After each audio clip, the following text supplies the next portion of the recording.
आज हम लोग करेंगे साइमन कमीशन से आगे। साइमन कमीशन के बाद क्या हुआ कि साइमन कमीशन जब इंडिया आया और उसका go back, Simon go back का स्लोगन आने लगा, साइमन कमीशन फेल हो गया, तो उसके बाद इरविन के लिए बहुत प्रॉब्लम होने लगा।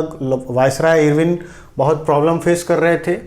तो वायसराय लॉर्ड इरविन्स ऑफर, उन्होंने एक ऑफर किया अक्टूबर 1929 में, a vague offer of dominion status in an unspecified future and a round table conference to discuss a future constitution.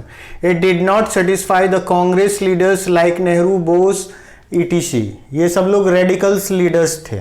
Simon commission के फेल होने की वजह से, गो बैक साइमन का स्लोगन की वजह से और पूरे इंडिया में साइमन का विरोध होने की वजह से लॉर्ड इरविन के लिए अब प्रॉब्लम होने लगा। लॉर्ड इरविन ने सोचा कि अब कुछ नया उपाय करना होगा, तो उन्होंने इंडियंस के लिए, कांग्रेस लीडर्स या लीग के लीडर्स के लिए एक ऑफ़र किया कि हम इंडिया को एक वैग्यू नेशन का ऑफ़र करेंगे, वैग्यू डोमिनियन स्टेटस देंगे और फ्यूचर में कॉन्स्टिट्यूशन से रिलेटेड उसके रिवीजन के लिए भी हम लोग डिस्कशन करेंगे।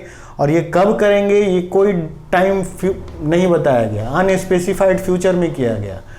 और राउंड टेबल कॉन्फ्रेंस के लिए उन्होंने एक ऑफ़र किया कांग्रेस को कि राउंड टेबल कॉन्फ्रेंस लंदन में 1930 से स्टार्ट हो रहा है, आप उसमें आइए, हिस्सा लीजिए और वहाँ पर इंडिया के कॉन्स्टिट्यूशन के बारे में हम लोग डिस्कस करेंगे कि कैसे कॉन्स्टिट्यूशनल डेवलपमेंट हो, जिसके लिए साइमन कमीशन इंडिया आया था और जो हो नहीं पाया।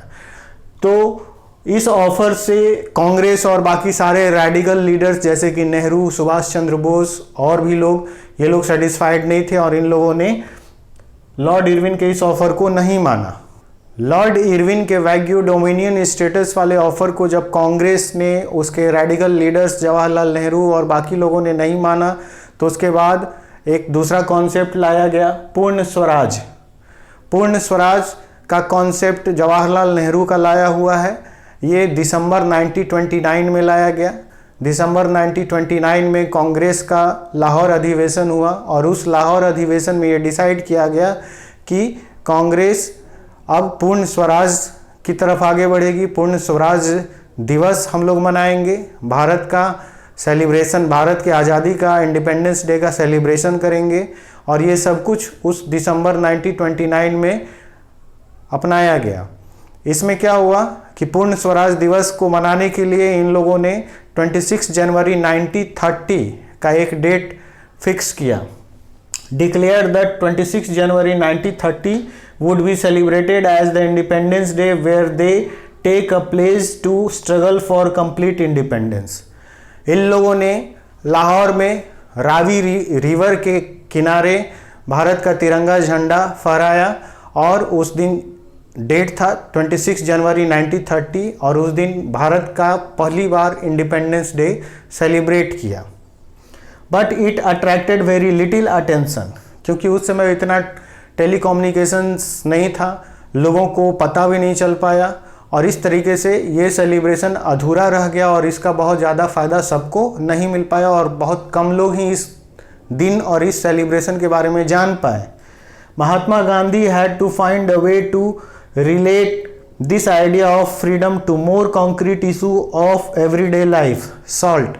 फिर गांधी जी ने एक आइडिया निकाला कि क्यों नहीं हम इस डे को मेमोरेबल बनाने के लिए और पूर्ण स्वराज के दिन जो हम लोगों ने एक प्लेज लिया है, शपथ कि अंग्रेज़ों के साथ अब स्ट्रगल करेंगे तब तक जब तक इंडिया फुल इंडिपेंडेंस नहीं हो जाता है, तो उन्होंने इसके लिए कॉमन ऑब्जेक्ट गुड्स सॉल्ट को चुना और सॉल्ट से रिलेटेड एक आंदोलन उठाने का स्टार्ट किया।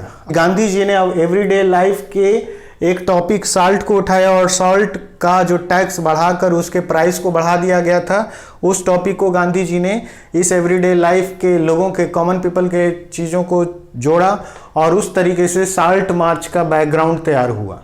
Next heading, The Salt March and the Civil Disobedience Movement. Mahatma Gandhi found in salt a powerful symbol that could unite the nation. 31st January 1930 he sent a letter to Irvin of 11 demands. Some were general and some were specific about the different classes related to industrialists to peasants, etc. Overall wide-ranging demands for all Indian societies for a united campaign. इस salt movement में ये दिखता है, salt march, इस salt march में ये दिखता है कि गांधी जी ने एक बहुत बड़ा लार्जर लेवल पे, नेशन लेवल पे एक कैंपेन ऑर्गेनाइज करने के बारे में प्लानिंग किया। इस प्लानिंग में उन्होंने पूरे इंडिया के इंडस्ट्रियलिस्ट को शामिल किया, इसमें पीजेंट्स को भी शामिल किया और एक लार्जर व्यू रखा और उससे रिलेटेड 11 डिमांड्स बनाकर इरविन के पास भेजा 31 जनवरी 1930 को। ठीक है, क्योंकि उनका मानना था कि सॉल्ट एक डेली एवरीडे लाइफ से रिलेटेड एक ज़रूरी आइटम है और ये लोग हर एक, गरीब हो अमीर हो, सबको इस्तेमाल करना पड़ता है और इसका बढ़ा हुआ टैक्स, इसका बढ़ा हुआ प्राइस लोग अफोर्ड नहीं कर पाएंगे। इसलिए उन्होंने इस सॉल्ट को चुना। सॉल्ट मार्च से रिलेटेड, सॉल्ट मूवमेंट से रिलेटेड इस सॉल्ट को चुना गया। और उसके बाद क्या हुआ कि एक नेशन लेवल का यूनाइटेड कैंपेन तैयार किया गया। गांधी जी इसके पीछे पूरा सभी लोगों को शामिल किए। 11 डिमांड्स का एक लेटर बनाकर 31 जनवरी 1930 को इरविन को भेजा गया। Most important demand was to abolish the salt tax. His letter was an ultimatum with last date 11 March 1930. If not fulfilled, then the Congress would launch a civil disobedience movement. Gandhi ji ने उस letter में यह भी भेजा कि यदि 11 मार्च 1930 तक उनके डिमांड्स नहीं फुलफिल किए गए और खासकर सॉल्ट टैक्स जो बढ़ाया हुआ इंक्रीज्ड सॉल्ट टैक्स है उसको वापस नहीं लिया गया, तो एक nationwide civil disobedience movement start हो जाएगा। और स्टार्ट कैसे होगा, तो सॉल्ट बनाकर उसका सॉल्ट मैन्युफैक्चर करके सॉल्ट टैक्स को, सॉल्ट लॉ को तोड़ा जाएगा। Irwin was unwilling to negotiate. Gandhi ji started his famous salt march. Irwin को गांधी जी के इस लेटर में कोई भी इंटरेस्ट नहीं था, उन्होंने इसमें कोई इंटरेस्ट नहीं दिखाया और उसकी वजह से क्या हुआ कि 11 मार्च आकर बीत गया और गांधी जी 12 मार्च को सॉल्ट मार्च स्टार्ट कर दिए। सॉल्ट मूवमेंट से रिलेटेड अपनी एक्टिविटीज स्टार्ट कर दिए। Gandhi ji started his famous salt march accompanied by 78 volunteers over 240 miles, 10 miles a day from Gujarat's Sabarmati Ashram to the coastal town Dandi, dated 12 March 1930. Gandhi ji ने 12 मार्च 1930 को salt march start किया। गुजरात के साबरमती आश्रम से स्टार्ट हुआ ये सॉल्ट मार्च। गांधी जी अपने 78 वॉलंटियर्स के साथ स्टार्ट किए और इसको उन्होंने दांडी जाकर ख़त्म किया। दांडी कोस्टल एरिया है गुजरात का, वहाँ पर जाके इन्होंने ख़त्म किया। On 6 April 1930 he reached Dandi and ceremonially violated the law by boiling sea water, manufacture salt and break salt law. It was the beginning of the movement. CDM means civil disobedience movement. फिर क्या हुआ, 6 April 1930 को Dandi coast पर पहुंचे। वहां पर उन्होंने सी water को बॉयल किया, सॉल्ट मैन्युफैक्चर किया और इस तरीके से इंडिया लेवल पे एक सिविल डिसोबीडियंस मूवमेंट स्टार्ट हो गया। तो civil disobedience movement starting date हम लोग 6 अप्रैल 1930 मानेंगे, जिस दिन सॉल्ट बनाकर उसको ब्रेक किया गया, सॉल्ट लॉ को ब्रेक किया गया। How it was different with other movements. अब हम लोग देखेंगे कि सॉल्ट मार्च या सॉल्ट मार्च से रिलेटेड मूवमेंट दूसरे मूवमेंट से, सिविल डिसोबीडियंस मूवमेंट दूसरे नॉन कॉपरेशन मूवमेंट से कैसे डिफरेंट था। रिफ्यूज टू कॉपरेट, इसमें गवर्नमेंट को, ब्रिटिश रूल को, ब्रिटिश लॉ को, ब्रिटिश ऑफिशियल्स को किसी भी तरीके से कॉपरेट करने से रिफ्यूज कर दिया गया। ब्रेक कॉलोनियल लॉज रूल्स, जितने भी कॉलोनियल लॉज और रूल्स बने थे उसको ब्रेक करना लोग स्टार्ट कर दिए। Thousands in different parts of the country broke the salt law. पूरे इंडिया लेवल पे जो जहां था वहां उन्होंने सॉल्ट बनाया, मैन्युफैक्चर किया और सॉल्ट लॉ ब्रेक किया। गवर्नमेंट अब तक सॉल्ट बना रही थी, उसके प्राइसेस फिक्स कर रही थी, वही उसको सेल कर रही थी। अब लोग सॉल्ट खुद बना रहे थे और उसका इस्तेमाल कर रहे थे। गवर्नमेंट के शॉप से गवर्नमेंट के सॉल्ट को परचेज नहीं कर रहे थे। Thousands in different parts of the country broke the salt law. Foreign goods clothes were boycotted.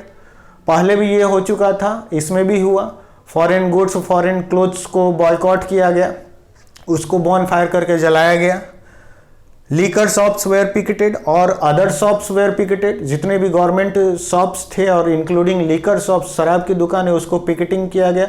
Picketing का मतलब कि उसको घेर कर वहाँ पर उसको बेचने से रोका गया।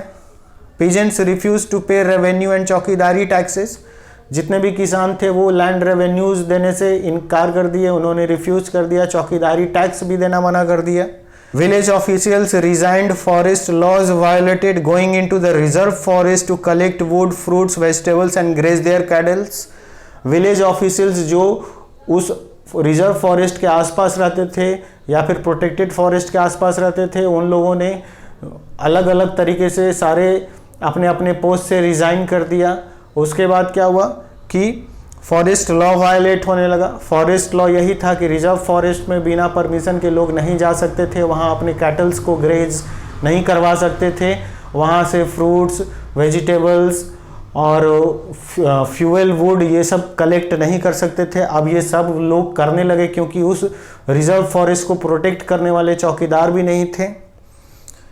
इसका रिएक्शन, गवर्नमेंट का रिएक्शन क्या हुआ? गवर्नमेंट का ब्रूटल रिप्रेशन स्टार्ट हो गया। अब तक के गवर्नमेंट के ब्रूटल रिप्रेशन में सिर्फ मेन शामिल थे, इस ब्रूटल रिप्रेशन में उन्होंने वुमेन और चिल्ड्रन पर भी अपना रिप्रेशन स्टार्ट किया, अत्याचार करना शुरू किया। इससे वायलेशन बढ़ गया, massive violation started by the people. लोगों के बीच आक्रोश बढ़ गया, वायलेशन भी बढ़ गया। इस वायलेशन में government offices, government buildings, police चौकीज, पुलिस पोस्ट, रेलवे स्टेशन और भी जितनी भी गवर्नमेंट कॉलोनियल रूलर्स की संपत्तियां थी उन सबको नुकसान पहुंचाया गया।